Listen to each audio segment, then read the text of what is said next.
السلام علیکم۔ کہانی سنو چینل پر آپ کو ایک بار پھر سے خوش آمدید کہتی ہوں۔ دوستو، اگر آپ میرے اس چینل پر نئے ہیں تو آپ میرے اس چینل کو سبسکرائب کر لیں۔ تو چلتے ہیں آج کی سچی اور خوفناک کہانی کی طرف، جو آپ کو چونکنے پر مجبور کر دیں گی۔ خطرناک عمل اور ذرا سی غلطی۔ اس وقت وہ اپنے گھر کی اوپری سائڈ پر بنے ہوئے قبرستان میں موجود تھی۔ اس نے اپنی مخصوص جگہ پر ایک دائرہ لگایا اور اس کے اندر بیٹھ کر وہ عمل پڑھنے لگی۔ وہ عمل پڑھتے ہوئے بہت زیادہ محتاط تھی کہ اس سے کوئی غلطی نہ ہو جائے، کیونکہ عامل نے اسے بار بار اس بات کی تاکید کی تھی کہ معمولی سی غلطی بھی تمہاری جان لینے کا باعث بن سکتی ہے۔ پلوشا اسی وجہ سے اپنی پوری دل جمعی سے اپنے عمل کو کر رہی تھی۔ آج خلاف معمول اس کے ساتھ کوئی پر اسرار واقعہ پیش نہیں آیا تھا اور وہ عمل مکمل کرنے کے بعد گھر آ گئی۔ اگلے دن جب وہ کالج میں گئی تو حسب معمول اس کی ملاقات سب سے پہلے سمیر سے ہی ہوئی تھی۔ ہمیشہ کی طرح سمیر کو دیکھ کر اس کی آنکھوں میں جیسے چمک آ گئی اور خوبصورت سی مسکان اس کے ہونٹوں پر آ کر ٹھہر گئی۔ تبھی باتوں باتوں میں سمیر نے اسے بتایا کہ اس کی نتاشا کے ساتھ لڑائی ہو گئی ہے۔ یہ سن کر پلوشا کو دل ہی دل میں بہت خوشی ہوئی کہ اس کا عمل کامیاب جا رہا ہے۔ اگر مسلسل کچھ دن اور اس نے یہ عمل کیا تو سمیر نتاشا کو چھوڑ دے گا اور ہمیشہ کے لیے اس کا ہو جائے گا۔ اب وہ پوری شدت سے یہ عمل کر رہی تھی۔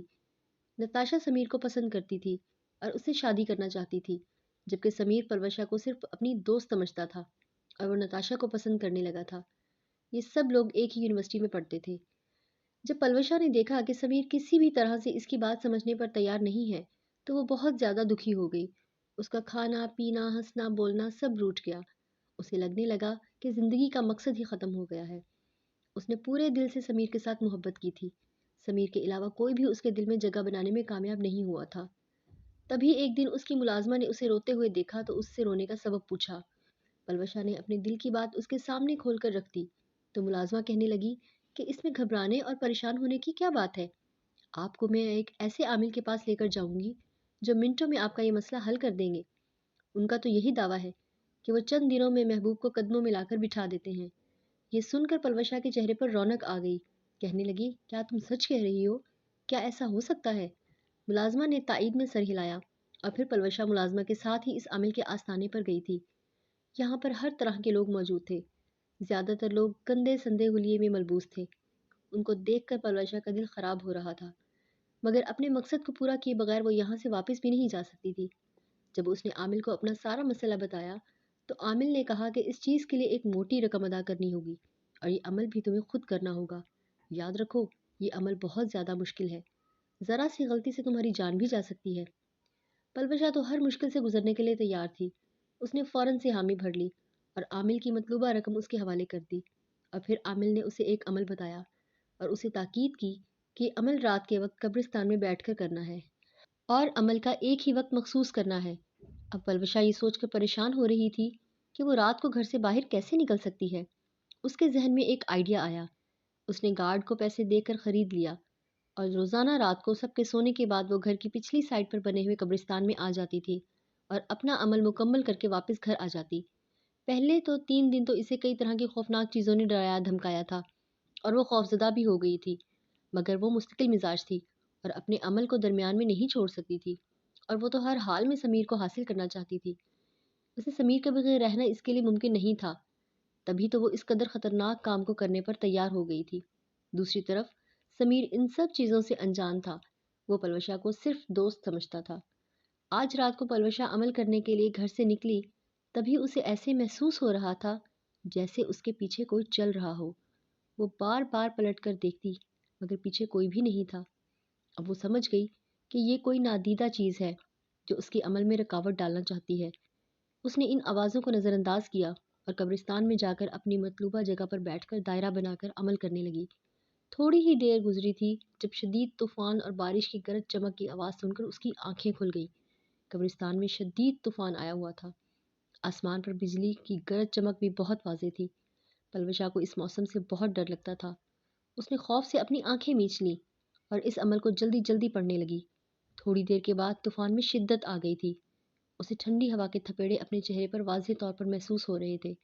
اب جب اس نے آنکھ کھولی تو یہ دیکھ کر وہ حیران پریشان رہ گئی کیونکہ دائرے کے باہر خون کی بارش برس رہی تھی۔ اب تو آسمان سے خون کے لوتھڑے گر رہے تھے۔ یہ منظر خوفناک تھا۔ پلوشا نے اپنی آنکھیں میچ لیں۔ پھر جب اس نے آنکھیں کھولی تو اب آسمان سے بارش کے ساتھ ساتھ پتھر بھی برس رہے تھے اور ان میں بہت ہی زیادہ شدت تھی، مگر یہ سب کچھ دائرے کے باہر تھا۔ پلوشا کو آج پہلی بار بہت زیادہ ڈر لگ رہا تھا، مگر مستقل مزاجی سے اپنا کام کرتی رہی۔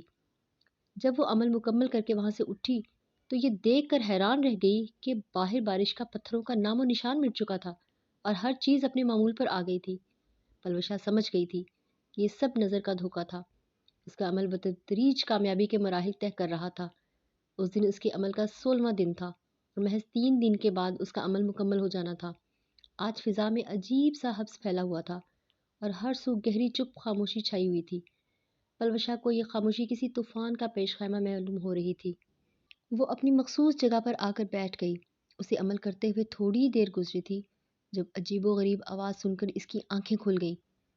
اس نے دیکھا کہ اس کے دائرے کے چاروں طرف عجیب و غریب شکل کی مخلوقات کھڑی تھیں جو بہت ہی زیادہ خوفناک تھیں اور ڈراؤنی آوازیں نکال کر پلوشا کو خوفزدہ کر رہی تھیں۔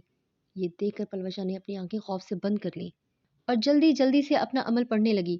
تھوڑی دیر کے بعد وہ غراہٹ نما آوازیں بند ہو گئی تھیں اور اب ان کی جگہ کسی انسان کی آواز سنائی دے رہی تھی۔ پلوشا نے جب آنکھیں کھولی تو دیکھا کہ وہ ایک سرکٹا انسان تھا جس نے اپنے ہاتھ پر اپنی گردن اٹھائی ہوئی تھی اور اس کی گردن سے وہ آوازیں نکل رہی تھیں۔ تم بہت پچھتاؤ گی لڑکی، یہ جو کچھ تم کر رہی ہو یہ صحیح نہیں ہے۔ ابھی بھی وقت ہے، تم اس کام سے باز آ جاؤ ورنہ ناقابل تلافی نقصان سے دوچار ہوگی۔ پلوشا نے اس کی بات کو سنی انسنی کر دیا اور اپنا عمل مکمل کرتی رہی۔ اگلے 3 دن بھی اس کے ساتھ اس قدر خوفناک واقعات ہوتے رہے جنہوں نے اس کے اعصاب کو جھنجھوڑ کر رکھ دیا تھا۔ اگر کوئی اور لڑکی ہوتی تو وہ اس عمل کو درمیان میں ہی چھوڑ کر بھاگ جاتی، مگر وہ پلوشا تھی اور وہ سمیر کے لیے کسی بھی حد تک جا سکتی تھی، تبھی تو وہ یہ اس قدر مشکل کش بھی اٹھا رہی تھی۔ آج بھی اسے بہت بری طرح سے ڈرایا گیا تھا اور آج اب وہ گھر آ گئی تو وہ بہت خوش تھی کیونکہ اس کے عمل میں صرف 1 دن ہی رہ گیا تھا اور اس عمل کے مطابق 1 دن کے بعد سمیر اسے قدموں میں آ گرتا اور اس سے اپنی محبت کا اظہار کر لیتا۔ یہ سوچ کر ہی پلوشا کا دل خوشی سے جھوم رہا تھا کہ وہ سمیر سے صرف 1 دن کی دوری پر ہے۔ آج وہ بہت پرجوش تھی، ہر طرح کے حالات کا سامنا کر کے خود کو ذہنی طور پر تیار کر رہی تھی۔ وہ جانتی تھی کہ آج اسے بہت ہی زیادہ خوفناک واقعات کا سامنا کر پڑ سکتا ہے۔ آج جب وہ دائرے میں بیٹھ کر عمل کر رہی تھی تو آج خلاف معمول پورا قبرستان خاموشی میں ڈوبا ہوا تھا۔ آج اس کے ساتھ کوئی بھی پر اسرار واقعہ نہیں ہوا تھا۔ پلوشا کی خوشی کی کوئی انتہا نہیں رہی جب اس کا عمل مکمل ہو گیا۔ وہ خوشی سے جھوم اٹھی۔ اب اس نے اپنے سامنے موم بتیاں جلانی تھیں۔ تبھی اس نے اپنے سامنے موم بتیاں رکھیں اور جب اپنے لباس میں ہاتھ ڈالا تو اس کے 14 طبق روشن ہو گئے کیونکہ وہ ان موم بتیوں کو جلانے کے لیے ماچس ساتھ لانا بھول گئی تھی۔ یہ تو اس عمل کا لازمی حصہ تھا۔ اگر وہ ان موم بتیوں کو نہ جلاتی تو نہ جانے اس کے ساتھ کیا ہوتا، اور ایسا ہی ہوا۔ اگلے ہی پل پورا قبرستان اس کی چیخوں سے گونج اٹھا۔ دور دور تک اس کی چیخوں کی آواز سنائی دے رہی تھی۔ گارڈ اس کی آواز سن کر ہڑبڑا کر اٹھ کے بیٹھا۔ وہ پچھلے کئی دنوں سے پلوشا پر نظر رکھے ہوئے تھا۔ وہ جاننا چاہتا تھا کہ پلوشا کہاں جاتی ہے۔ پلوشا کا پیچھا کرنے پر اسے اس بات کا پتہ چل گیا کہ پلوشا اس قبرستان میں کوئی عمل کر رہی ہے، اور آج جب اسے پلوشا کی آواز سنائی دی تو وہ فوراً سے قبرستان کی طرف بھاگا تھا۔ سامنے ہی پلوشا کو عجیب و غریب حالت میں دیکھا تو اس کے رونگٹے کھڑے ہو گئے، مگر وہ پلوشا کو اس حال میں چھوڑ بھی نہیں سکتا تھا۔ تب اس نے اسی وقت بیگم صاحبہ اور صاحب کو اس بارے میں بتایا۔ پہلے تو انہوں نے اس کو خوب ڈانٹا کہ اس نے اتنی بڑی بات ان سے کیوں چھپائی، اور پھر وہ پلوشا کو لے کر ہسپتال چلے گئے، مگر راستے میں ہی پلوشا کی روح نے اس کا ساتھ چھوڑ دیا تھا۔ ڈاکٹرز کے مطابق اس کا انتقال ہارٹ اٹیک کی وجہ سے ہوا تھا۔ یوں پلوشا نے اپنی ایک غلطی کی وجہ سے خود کو موت کے حوالے کر دیا۔ اس کے ماں باپ آج بھی اس کو یاد کر کے روتے ہیں۔ اسی طرح کی مزید دلچسپ اور خوفناک کہانیاں سننے کے لیے ہمارے چینل کو لائک اور سبسکرائب کریں تاکہ آنے والی ہر نئی ویڈیو کا نوٹیفیکیشن آپ کو ملتا رہے۔